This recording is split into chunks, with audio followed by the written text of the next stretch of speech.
গতকাল চট্টগ্রাম বিশ্ববিদ্যালয়ের ছাত্রদের বহনকারী গাড়িকে চাপা দেওয়ার চেষ্টা করেছিল একটি ট্রাক। গাড়িটি দুর্ঘটনার কবলে পড়লেও গাড়িতে থাকা ছাত্রদের তেমন কোনো ক্ষতি হয়নি। এবার সেই একই রকম প্রচেষ্টা করা হলো হাসনাতের গাড়িকে লক্ষ্য করে।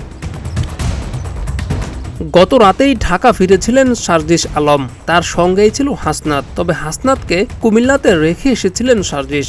সেখান থেকে ফেরার পথেই হাসনাতের গাড়িকে দুবার চাপা দেওয়ার চেষ্টা করা হয়েছিল বলে অভিযোগ করেছেন তিনি।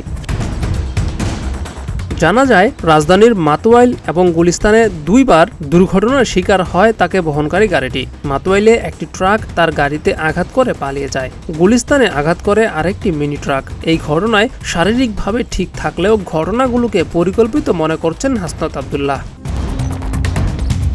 এই ঘটনা জানার পর ফেসবুকে একটি পোস্ট করেছেন সার্জিস আলম। তিনি লিখেছেন, চট্টগ্রাম থেকে গতকাল রাতেই অন্য গাড়িতে করে ঢাকা ব্যাক করলাম। পথে হাসনাতকে কুমিল্লার বাসায় নামিয়ে দিয়ে আসলাম। এখন শুনছি সকালে কুমিল্লা থেকে ঢাকা আসার পথে হাসনাতের গাড়িতে পেছন থেকে আবার অন্য গাড়ি দিয়ে চাপা দেওয়ার চেষ্টা করা হয়েছে।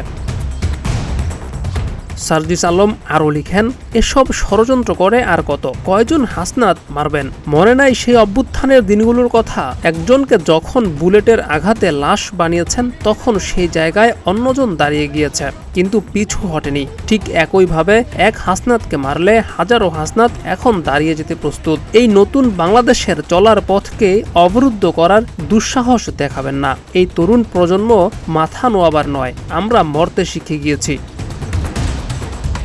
জিয়াউর রহমান, প্রতিদিনের বাংলাদেশ।